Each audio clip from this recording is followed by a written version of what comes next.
এবার তাতে ছিল এক অন্যরকম আলো, দৃঢ়তা আর প্রাচীন জ্ঞানের গভীরতা। তুমি এখন বেছে নাও হুমায়ুন, হয় তোমার বাঁশি দিয়ে আমার মুক্তি আর এই মায়াকুঞ্জের পুনর্জীবন। হুমায়ুনের এক অসাধারণ প্রতিভা ছিল। সে ছিল গ্রামবাংলার এক সরল যুবক, যার জীবনের প্রতিটি সকাল শুরু হতো দিঘির পাড়ে কুয়াশা মাখা বাঁশির সুরে। সে প্রতিদিন বিকেলে জলদিঘির পাড়ে বসে বাঁশি বাজাত। এই দিঘি ছিল গ্রামের প্রাণের কেন্দ্র, যেখানে সকাল সন্ধ্যায় গ্রামের মেয়েরা কলসি কাঁখে জল নিতে আসত, আর বিকেলে শিশুরা ছুটে আসত খেলাধুলা করতে। দিঘির একপাশে ছিল বিশাল এক বটগাছ, তার ঝুড়িগুলো নেমে এসেছিল জলের কিনারা পর্যন্ত, যেন বৃদ্ধের সাদা দাড়ি।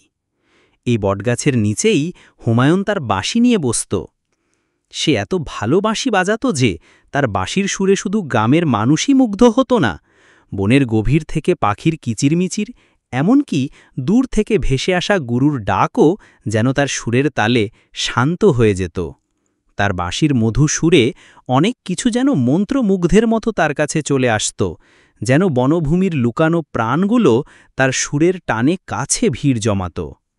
এই ছিল তার রোজকার আনন্দ, এক সহজিয়া জীবনের রোমান্স। তাদের গ্রাম ছিল শান্ত ও নিরিবিলি, চারদিকে সবুজের হাতছানি। গ্রামের পথগুলো ছিল আঁকামাকা, ধুলোমাখা, দুপাশে সবুজ ধানক্ষেত। সকালের আলোয় এই গ্রাম রূপ নিত এক ক্যানভাসের মতো, যেখানে প্রকৃতির সাথে মানুষের জীবন মিলেমিশে একাকার। মাটির বাড়িগুলো, ছোট ছোট উঠোন, আর তাতে লেপা পোছা মাটির গন্ধ, এই সবকিছুর মাঝে হুমায়ুনের জীবন ছিল বাঁধা। কিন্তু দারিদ্র্য তাদের নিত্যসঙ্গী ছিল। প্রতিদিন সকালে মায়ের হাতে দুধের কলস নিয়ে সে বেরিয়ে পড়ত পাশের গ্রামে দুধ বিক্রি করতে, আর বিকেলে ফিরেই লেগে পড়ত অন্য বাড়িতে টুকটাক কাজে। সব মিলিয়ে তাদের জীবনটা ছিল কঠোর পরিশ্রম আর সরল আনন্দের এক অদ্ভুত মিশেল। হঠাৎ একদিন এক অদ্ভুত ঘটনা ঘটল। সে সেই আঁকাবাঁকা পথ দিয়ে বাজারে যাচ্ছিল। চারদিকে পাখির কলরব, বাতাসে মাটির সোদা গন্ধ। হঠাৎ তার কানে এলো এক অদ্ভুত শব্দ, ঝুমুর ঝুমুর নূপুরের শব্দ। এমন মধুর কিন্তু রহস্যময় শব্দ সে আগে কখনো শোনেনি। মনে হলো যেন বনের গভীর থেকে, গাছের মায়ার আড়াল থেকে কোনো অদৃশ্য সুন্দরী বেরিয়ে আসছে প্রকৃতির রানী হয়ে। এই শব্দে এক অদ্ভুত রোমাঞ্চ মিশেছিল, যার সাথে ছিল খানিকটা ভয় আর বিস্ময়। কিন্তু হুমায়ুন কিছুই দেখতে পায় না। আশেপাশে ভালো করে তাকিয়েও সে কাউকে খুঁজে পেল না। কেবল সেই নূপুরের শব্দই তাকে অনুসরণ করে চলল, যেন এক অলীক অস্তিত্ব তাকে হাতছানি দিচ্ছে। আবার যখন বাজার থেকে ফিরছিল, সন্ধ্যার আবছা আলোয় সেই একই নূপুরের শব্দ শুনতে পেল। এবার সুরটা আরও স্পষ্ট, আরও কাছে মনে হলো, যেন কেউ তার খুব পাশ দিয়ে হেঁটে যাচ্ছে, অথচ চোখ দিয়ে সে কিছুই দেখতে পাচ্ছে না। এই অদৃশ্য উপস্থিতি তাকে ভয়ে কাঠ করে দিল। তার মনে এক তীব্র হতাশা আর অসহায়ত্ব নেমে এলো। সে দ্রুত পায়ে বাড়িতে এসে মায়ের হাতে বাজারের ব্যাগ ধরিয়ে দিল। তার চোখে মুখে ছিল এক অচেনা ভয়ের ছাপ। এরপরে জাল নিয়ে সে মাছ শিকার করতে গেল সেই হ্রদে।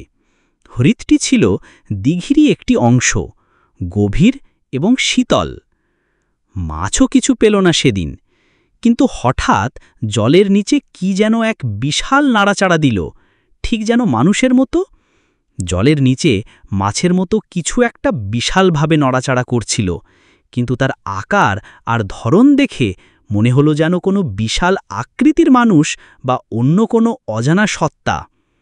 সেই মুহূর্তে হুমায়ুনের শরীর হিম হয়ে গেল। এই অপ্রত্যাশিত এবং অদ্ভুত ঘটনা তাকে এক অন্যরকম ভয়ের মধ্যে ফেলে দিল। সে দ্রুত জাল গুটিয়ে তীরে ফিরে এলো। বিকেলে যখন হুমায়ুন জলদিঘির পাশে, অর্থাৎ দিঘির বটগাছের নিচে বসে বাঁশি বাজাতে বাজাতে সন্ধ্যা হয়ে আসল, পশ্চিম আকাশে সিঁদুরে রং ছড়িয়ে পড়ছিল। তার বাঁশির সুর তখন আরও গভীর, আরও মধুময় হয়ে উঠেছিল। হঠাৎ এক অদ্ভুত মিষ্টি বাতাস এলো, যা তার গাল ছুঁয়ে গেল। মনে হলো যেন কেউ তাকে আলতো করে ইশারা দিচ্ছে। এক অদৃশ্য শক্তি তাকে তার দিকে টানছে। সে চারপাশে তাকিয়ে দেখল, কিন্তু কিছুই দেখতে পেল না। এই রহস্যময় ইশারা তাকে কৌতূহলী এবং একই সাথে ভীত করে তুলল। রাতে খাবার খেয়ে ঘুমাতে গেল, কিন্তু ঘুমেও শান্তি ছিল না।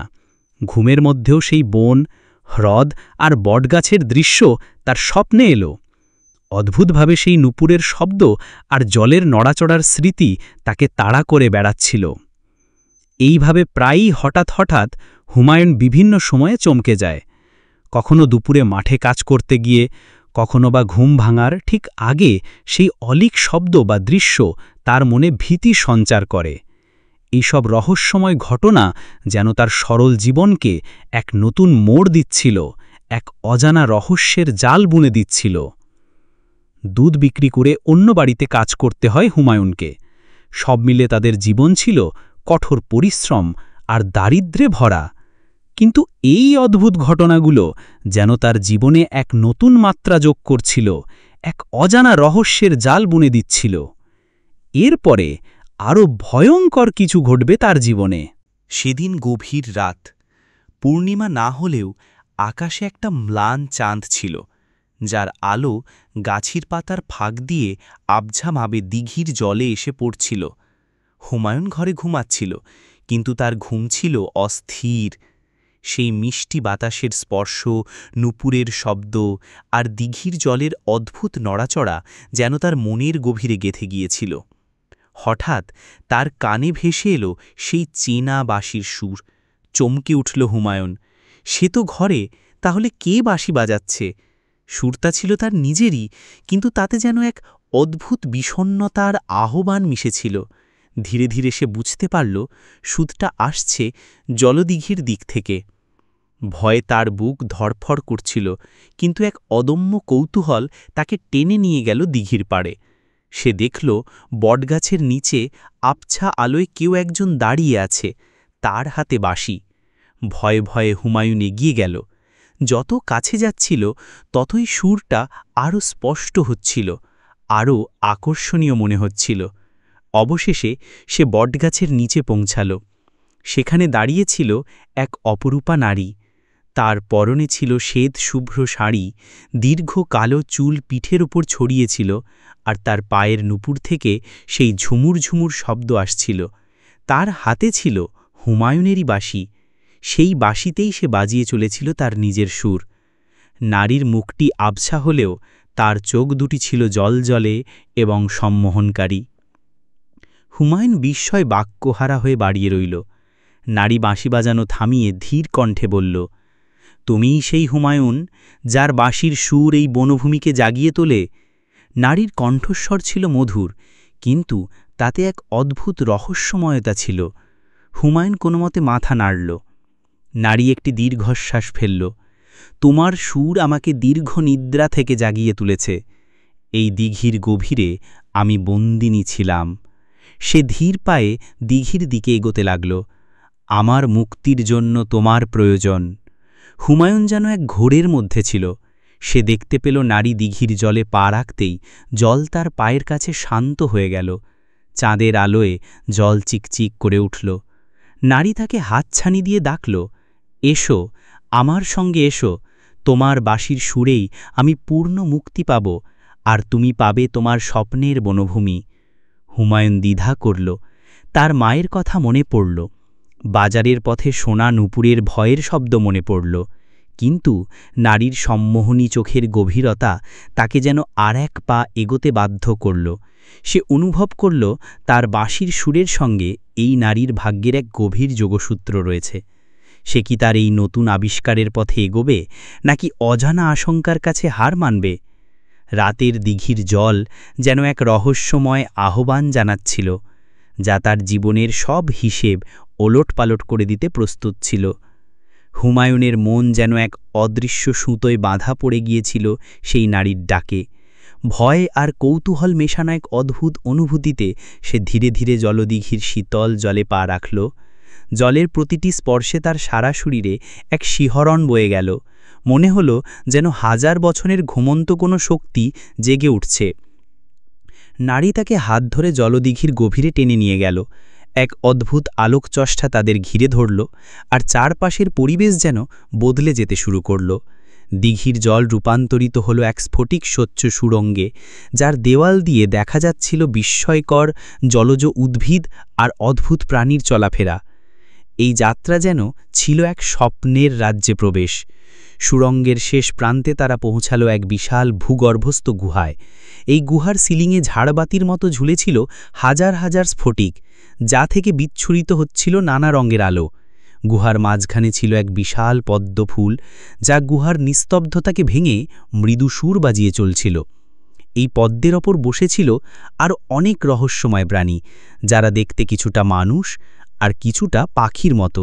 তাদের ডানাগুলো ছিল ঝলমলে, আর তাদের চোখগুলো ছিল মুক্তোর মতো উজ্জ্বল। এখানে এক মুহূর্তের জন্য হুমায়ুনের সব ভয় উধাও হয়ে গেল। এই জাদুকরী দৃশ্য দেখে তার মন আনন্দে ভরে গেল, যেন সে এতদিন ধরে যে স্বপ্নের বনভূমির কথা ভাবত সেটাই বাস্তবে রূপ নিয়েছে। এসেছ তুমি, আমার মুক্তিদাতা। গুহার সিলিং থেকে ভেসে এলো এক গম্ভীর কিন্তু করুণ কণ্ঠস্বর। হুমায়ুন তাকালো নারীর দিকে, দেখল তার চোখে এখন এক গভীর বিষাদ। আমি এই গুহার রক্ষক, এই মায়াকুঞ্জের শেষ বংশধর। হাজার বছর ধরে আমি এই শক্তিকে রক্ষা করছি, কিন্তু এর শক্তি ক্রমেই ক্ষীণ হয়ে আসছে। আমার বংশের অভিশাপ যে আমাদের মুক্তিদাতা আসবে, কিন্তু তাকে তার সবচেয়ে প্রিয় বস্তুটি উৎসর্গ করতে হবে। হুমায়ুন নারীর কথায় হতবাক হয়ে গেল। তার হাতে থাকা সেই বাঁশির দিকে তাকালো। এটাই তার সবচেয়ে প্রিয় বস্তু, তার প্রতিভা, তার পরিচয়। নারী তার হাত থেকে আলতো করে বাঁশিটি নিল। তোমার বাঁশির সুরই এই শক্তিকে জাগিয়ে তুলতে পারে, কিন্তু তার জন্য এই বাঁশিকে এই পদ্মের বুকে বিলীন করে দিতে হবে। তবেই আমি মুক্তি পাব এবং এই মায়াকুঞ্জ তার হারানো গৌরব ফিরে পাবে। নারী বাঁশিটি পদ্মের মাঝখানে রাখতে গেল, আর ঠিক তখনই হুমায়ুনের মনে এক তীব্র যন্ত্রণা শুরু হলো। তার সারা শরীর কাঁপতে লাগল। তার জীবনে এত হতাশার ভয় কোনোদিন আসেনি। এই বাঁশি ছাড়া তার জীবন কি? সে কি তার পরিচয় হারাবে? তার মায়ের জন্য দুধ বিক্রির সেই পরিশ্রমী জীবন, তার সব স্বপ্ন, সব কিছু যেন এই একটি মুহূর্তে ভেঙে চুরমার হয়ে যেতে বসেছিল। তার মুখ ফ্যাকাশে হয়ে গেল, চোখে নেমে এলো গভীর হতাশা। না, সে চিৎকার করে উঠল, আমি পারব না। নারীর চোখ আবার জল করে উঠল। এবার তাতে ছিল এক অন্যরকম আলো, দৃঢ়তা আর প্রাচীন জ্ঞানের গভীরতা। তুমি এখন বেছে নাও হুমায়ুন, হয় তোমার বাঁশি দিয়ে আমার মুক্তি আর এই মায়াকুঞ্জের পুনর্জীবন, অথবা এই স্থান চিরতরে বিলীন হবে আর তোমার জীবন ফিরে যাবে সেই পুরনো হতাশায়। তোমার সুর এই জগতের সবচেয়ে শক্তিশালী সুর, কিন্তু তার চরম মূল্যের মুখোমুখি হওয়ার সাহস কি তোমার আছে? হুমায়ুন গুহার ভেতর থেকে ভেসে আসা এক অদ্ভুত মর্মবেধী শব্দ শুনতে পেল। গুহাটি যেন কাঁপছিল। তার সামনে দুটি পথ, একদিকে প্রিয় বাঁশির মায়া এবং পরিচিত জীবনের কষ্ট, অন্যদিকে সম্পূর্ণ অজানা এক জগতের মুক্তি ও পুনর্জন্মের সম্ভাবনা, যার জন্য তাকে দিতে হবে এক চরম মূল্য। সে কি তার সবচেয়ে মূল্যবান জিনিসটি ছেড়ে দিতে পারবে, নাকি এই রহস্যময় নারীর পরিণতি এবং এই মায়াকুঞ্জের ভবিষ্যৎ তার হাতেই শেষ হয়ে যাবে? তার জীবনের সবচেয়ে ভয়ঙ্কর মুহূর্তটি যেন এসে দাঁড়িয়েছিল, যেখানে তার একটি সিদ্ধান্ত বদলে দেবে সব কিছু। হুমায়ুন সেই গুহার মধ্য থেকে বিভ্রান্ত অবস্থায় ফিরে এলো। বাড়িতে ফিরে হুমায়ুন মায়ের কাছে সব খুলে বলল। মা প্রথমে বিশ্বাস করতে চাইলেন না, কিন্তু হুমায়ুনের চোখের গভীর বিস্ময় দেখে তিনি একটি বুদ্ধি বাতলে দিলেন। যদি সত্যিই পরী আসে, তবে তার কাপড় ধরে ফেলবি। তার কাপড় রেখে দিলে সে আর কোনোদিন ফিরে যেতে পারবে না। পরের দিন যখন সে দুধ নিয়ে বাজারে যাচ্ছিল, সেই আঁকা বাঁকা পথ দিয়ে বনের গভীর থেকে ভেসে এলো এক অদ্ভুত সুবাস। ঘন জঙ্গলের গাছের মায়া যেন তাকে হাতছানি দিচ্ছিল। বনের মায়ার রানী বনপরী, যার রূপে ছিল বনের বুনো সৌন্দর্য, তার শরীর ছিল পাতার মতো সবুজ আর ফুলেল সুবাসে ভরা। তার চুল ছিল লতার মতো পেঁচানো, আর চোখগুলো যেন ছিল বনের গভীরতম রহস্যের প্রতিচ্ছবি। তার মায়াবী হাসি যে কোনো পুরুষকে বনের গভীরে টেনে নেওয়ার ক্ষমতা রাখত। বনপরী তার মায়ায় হুমায়ুনকে বনের গভীরে টেনে নিয়ে গেল। সেখানে বনপরী তার মন্ত্রমুগ্ধ সৌন্দর্য দিয়ে হুমায়ুনকে সম্মোহিত করার চেষ্টা করল। সে হুমায়ুনের বাঁশির গোপন রহস্য ফিসফিস করে বলে দিল, তোমার বাঁশি কেবল সুর নয়, এটি হল ত্রিলোকের শক্তির উৎস। এর সুরেই আমাদের ৩ বনের অভিশাপ মুক্তি পাবে।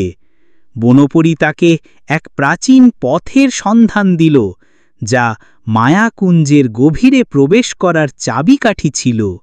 সে অনুভব করল বনপরী তাকে ভয় দেখাচ্ছে না, বরং এক ভিন্ন ধরনের রোমান্সের দিকে টেনে নিয়ে যাচ্ছে, এক বিপদ সংকুল ভালোবাসার পথ দেখাচ্ছে। বিকেলে হুমায়ুন চিন্তা করল আজ আর বাঁশি বাজাবে না। তার মনে তখন বনপরীর রহস্যময় কথাগুলো ঘুরপাক খাচ্ছিল। রাতে ঘুমিয়ে পড়লে ঘুমের মধ্যেও সেই বাঁশির সুর তার কানে ভেসে এলো, যেন স্বপ্নপরী তাকে ডাকছে। স্বপ্নপরী ছিল আকাশের অপ্সরী, যার রূপে ছিল এক স্বর্গীয় লাবণ্য। দেহ থেকে বিচ্ছুরিত হতো জ্যোৎস্নার মতো আলো, আর তার শ্বেতশুভ্র ডানা বাতাসে অলিক নূপুরের শব্দ সৃষ্টি করত। তার চোখ দুটি ছিল তারার মতো উজ্জ্বল এবং সম্মোহনকারী, যা মুহূর্তেই যে কোনো মানবকে স্বপ্নময় জগতে ডুবিয়ে দিত। একদিন যখন হুমায়ুন বটগাছির নিচে বসে বাঁশি বাজাচ্ছিল, সন্ধ্যার আবছা আলোয় আকাশ থেকে নেমে এলো স্বপ্নপরী। তার রূপ এতটাই মায়াবী ছিল যে হুমায়ুন মন্ত্রমুগ্ধ হয়ে গেল। স্বপ্নপরী তার পাশে এসে বসল, আর হুমায়ুন মন্ত্রমুগ্ধের মতো তার সুর বাজিয়েই চলল। স্বপ্নপরী তার কানে কানে ফিসফিস করে কিছু বলল। তার কথাগুলো ছিল মধুর, কিন্তু তাতে ছিল এক অদ্ভুত রহস্যের হাতছানি। সেদিন রাতেও ঘুমিয়ে পড়লে ঘুমের মধ্যেও সেই বাঁশির সুর তার কানে ভেসে এলো, যেন স্বপ্নপরী তাকে ডাকছে। আধা ঘুমন্ত অবস্থায় সে মায়াবী বাঁশির সুর তুলে বটগাছের নিচে বসে পড়ল। ঠিক তখনই সেই অপরূপা স্বপ্নপরী এসে তার পাশেই বসল। তার শরীর থেকে এক স্বর্গীয় সুবাস আসছিল, যা হুমায়ুনের হৃদয়কে মোহিত করছিল। হুমায়ুন সাহস সঞ্চয় করে মায়ের কথা মতো পরীর কাপড় ধরে ফেলল। স্বপ্নপরী এক লাফে দিঘির জলে নিজেকে লুকিয়ে নিল, যাতে তার মায়াবী সৌন্দর্য হুমায়ুনকে আর বিমোহিত না করতে পারে। হুমায়ুন তৎক্ষণাৎ বাড়ি থেকে মায়ের একটি শাড়ি নিয়ে এলো এবং পরীকে পরতে বলল। কিন্তু স্বপ্নপরী তার পরনে থাকা স্বর্গীয় শাড়ি ফেরত চাইল। হুমায়ুন দৃঢ়কণ্ঠে বলল, না, এই শাড়ি আর দেওয়া যাবে না। বাধ্য হয়ে স্বপ্নপরী মায়ের আনা শাড়ি পরতে হল। পরীকে সেই রাতে সে বাড়িতে নিয়ে এলো। মা তাকে দেখে অবাক হলেন, তার মনে হাজার প্রশ্ন। মা স্বপ্নপরীর সেই স্বর্গীয় শাড়িটি লুকিয়ে রাখলেন, কারণ তিনি জানতেন শাড়ি না পেলে সে আর ফিরে যেতে পারবে না। পরীর আগমনের খবর দ্রুত গ্রামে ছড়িয়ে পড়ল। পরীর সেই সৌন্দর্য আর মায়াবী রূপ দেখে সবাই অবাক হয়ে গেল, বাহবা দিতে লাগল। গ্রামের সকলেই স্বপ্নপরীকে দেখতে ছুটে আসছিল। কিন্তু গ্রামের মাতব্বর, যার বাড়িতে হুমায়ুন কাজ করত, সে স্বপ্নপরীর রূপে মোহিত হয়ে পড়ল। তার মাথা ঘুরিয়ে গেল। সে স্বপ্নপরীকে নিজের করে পাওয়ার জন্য নানা শয়তানি শুরু করে দিল। সে হুমায়ুনকে গ্রাম থেকে তাড়িয়ে দিতে এবং স্বপ্নপরীকে আটক করতে নানা কুটচাল শুরু করে দিল। সকল বাধা পেরিয়ে অবশেষে স্বপ্নপরী হুমায়ুনকে বিয়ে করতে রাজি হল। তাদের সুখের সংসার শুরু হলো। ভালোই যাচ্ছিল দিনগুলো। হুমায়ুন স্বপ্নপরীকে গভীরভাবে ভালোবাসতে শুরু করল। তাদের জীবন ভরে উঠল রোমান্সে। কিন্তু স্বপ্নপরীর মনে মনে একটাই ইচ্ছে ছিল, তার স্বর্গীয় শাড়ি আর বাঁশি নিয়ে সে তার মুক্তির উদ্দেশ্য সফল করবে। সে জানত তার শাড়ি আর বাঁশি ফিরে পেলে সে আবার তার আসল রূপে ফিরে যেতে পারবে এবং তার বংশের অভিশাপ থেকে সম্পূর্ণ মুক্তি পাবে। অন্যদিকে দিঘির গভীরে থাকা জলপরী, যার রূপে ছিল জলের অনবদ্য কমনীয়তা, তার দেহ ছিল মুক্তোর মতো ঝিকঝিকে আর চুল ছিল নীল জলজ লতার মতো, তার চোখ ছিল দিঘির গভীরতম অংশের মতো স্বচ্ছ ও শীতল, আর কণ্ঠস্বর ছিল জলের কলতানের মতো মিষ্টি কিন্তু তীব্র আকর্ষণী। জলপরী তার এই বিয়ের কথা শুনে ক্ষেপে উঠল। সে এতদিন হুমায়ুনের সুরের অপেক্ষায় ছিল, কিন্তু এখন তার হৃদয় ঈর্ষায় জ্বলতে লাগল। সে দিঘির জলে তার মায়ার খেলা দেখাতে শুরু করল। রাতের বেলা তার মধুর কণ্ঠে হুমায়ুনকে দিঘির গভীরে ডাকার চেষ্টা করত, যাতে হুমায়ুন তার কাছে আসে এবং স্বপ্নপরীকে ভুলে যায়। আবার বনের গহীনে থাকা মায়ার রানী বনপরী, সেও তার প্রতিশোধ নিতে চাইল। সেও তার নিজস্ব মায়ার খেলা দেখাতে শুরু করল। বনের পথে অদ্ভুত সব দৃশ্যের অবতারণা করে হুমায়ুনকে বিভ্রান্ত করতে চাইল। সে জানত যদি ৩ বোনের অভিশাপ মুক্ত করতে হয় তবে তাকেও হুমায়ুনের প্রয়োজন। আর গুহার সুন্দরী স্বপ্নপরীর নানা চাল, যা হুমায়ুন তখনও বুঝতে পারছিল না, শুরু হয়ে গেল। সে তার শাড়ি এবং বাঁশি ফিরে পাওয়ার জন্য হুমায়ুনকে নানাভাবে প্রভাবিত করার চেষ্টা করছিল, যাতে সে তার আসল উদ্দেশ্য বুঝতে না পারে। সব মিলিয়ে এক ভয়ঙ্কর, রোমাঞ্চকর, অদ্ভুত, রোমান্টিক, মায়া, ভয়, কূটচাল আর সরলতার এক অদ্ভুত জাল সৃষ্টি হল হুমায়ুনের জীবনে। সে যেন এক মহা সংকটে পড়ে গেল, ৩ শক্তিশালী নারীর ভালোবাসার টানাপোড়নে। এই অবস্থায় হুমায়ুন আর স্থির থাকতে পারল না। সে বুঝতে পারল এই রহস্যের সমাধান না করলে তার জীবন নরক হয়ে যাবে। সে আবারও সেই গুহার গভীরে যাত্রা করল, যেখানে সে প্রথম সেই রহস্যময় নারীর দেখা পেয়েছিল, যে ছিল স্বপ্নপরীরই এক মায়াবী রূপ। এই যাত্রায় সে জানতে পারল এক প্রাচীন অভিশাপের কারণে দূরবর্তী নক্ষত্র রাজ্যের পরাক্রমশালী রাজা রুদ্রপ্রতাপের ৩ কন্যা স্বপ্নপরী, বনপরী এবং জলপরী ৩ ভিন্ন স্থানে আটকা পড়ে আছে। স্বপ্নপরী বটগাছে পরীরূপে, বনপরী বনের মায়ার রানীরূপে, আর জলপরী জল দিঘিতে মৎস্যকন্যা রূপে। অভিশাপ মুক্তির জন্য প্রয়োজন ছিল এমন এক মানব যার হৃদয় পবিত্র এবং যার বাঁশির সুরে রয়েছে অনন্ত শক্তি। সেই মানুষটি ছিল হুমায়ুন। গুহায় পৌঁছে এক প্রাচীন আত্মা হুমায়ুনকে সব কিছু খুলে বলল। সে জানল ৩ বোনকে তাদের অভিশাপ থেকে মুক্তি দিতে হলে তাকে এক কঠিন পরীক্ষায় উত্তীর্ণ হতে হবে, যেখানে তাকে নিজের বাঁশির সুরের মাধ্যমে ৩ বোনের শক্তিকে এক করতে হবে। কিন্তু শেষ পর্যন্ত তাকে শুধুমাত্র একজনকে বেছে নিতে হবে, যে হবে তার জীবনসঙ্গিনী এবং যার সাথে সে অভিশপ্ত রাজ্যের সিংহাসন পুনরুদ্ধার করবে। হুমায়ুন প্রথমে দ্বিধায় পড়ে গেল। সে স্বপ্নপরীকে ভালোবাসে, কিন্তু অন্য ২ বোনের মায়া আর আকর্ষণও তাকে টানছিল। সে বুঝতে পারল এই ছিল ৩ বোনের এক পরীক্ষা, কে কতটা মায়াময়ী আর কে কতটা হুমায়ুনকে ভালোবাসে। কূটচালের মাধ্যমে তারা প্রত্যেকেই হুমায়ুনকে নিজেদের দিকে টানতে চাইছিল। একদিন যখন গ্রাম মাতব্বর তার শয়তানি পরিকল্পনা নিয়ে হুমায়ুনের বাড়িতে আক্রমণ করল স্বপ্নপরীকে ছিনিয়ে নিতে, তখন ৩ বোনই অদৃশ্য শক্তি দিয়ে হুমায়ুনকে রক্ষা করল। এই ঘটনা হুমায়ুনকে আরও গভীর সিদ্ধান্ত নিতে সাহায্য করল। সে বুঝতে পারল ভালোবাসা মানে শুধু রোম্যান্স নয়, এর মধ্যে রয়েছে ত্যাগ আর রক্ষা করার শক্তি। হুমায়ুন বটগাছের নিচে ফিরে এলো, তার হাতে সেই প্রিয় বাঁশি। সে চোখ বন্ধ করে এমন এক সুর বাজাতে লাগল যা তার হৃদয়ের গভীরতম অংশ থেকে উৎসারিত হচ্ছিল, ভালোবাসা, আত্মত্যাগ এবং একতার সুর। এই সুরের জাদুতে মায়াকুঞ্জের পদ্মফুল আরও উজ্জ্বল হয়ে উঠল। গুহা থেকে এক আলোক রশ্মি নির্গত হয়ে দিঘি, বন এবং আকাশকে আলোকিত করল। সেই আলোয় 3টি শক্তি একত্রিত হল। স্বপ্নপরী, বনপরী আর জলপরী তাদের অভিশাপ থেকে মুক্ত হয়ে তাদের আসল রাজকীয় রূপে ফিরে এলো। তারা 3জনই ছিল অপূর্ব সুন্দরী রাজকন্যা। তাদের মাথায় ছিল হীরের মুকুট আর তাদের পোশাক ঝলমল করছিল। তারা হুমায়ুনের দিকে তাকিয়ে হাসল। হুমায়ুন সব মায়া, ভয় এবং প্রলোভন পেরিয়ে তার নিজের হৃদয়কে অনুসরণ করল। সে স্বপ্নপরীর দিকে তাকিয়ে বলল, আমার বাঁশির সুর তোমার জন্য স্বপ্নপরী, তুমি আমার রানী। স্বপ্নপরী হাসি মুখে হুমায়ুনের হাত ধরল। বনপরী আর জলপরী কিছুটা বিষণ্ণগ্রস্ত হলেও তারা বুঝতে পারল যে হুমায়ুনের ভালোবাসাই সত্যিকারের মুক্তি। তারা তাদের নিজেদের রাজ্যে ফিরে গেল, কিন্তু হুমায়ুনের প্রতি তাদের কৃতজ্ঞতা আর সম্মান চিরকাল রয়ে গেল। হুমায়ুন আর স্বপ্নপরী তার রাজকীয় স্ত্রী রূপে সেই মায়াকুঞ্জের সিংহাসনে বসলেন।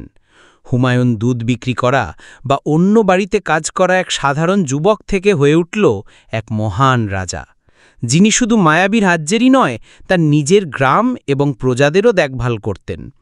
তার বাঁশির সুর এখন আর শুধু দিঘির পাড়ে বাজত না, তার রাজপ্রাসাদের অন্দরেও শান্তির বার্তা নিয়ে আসত।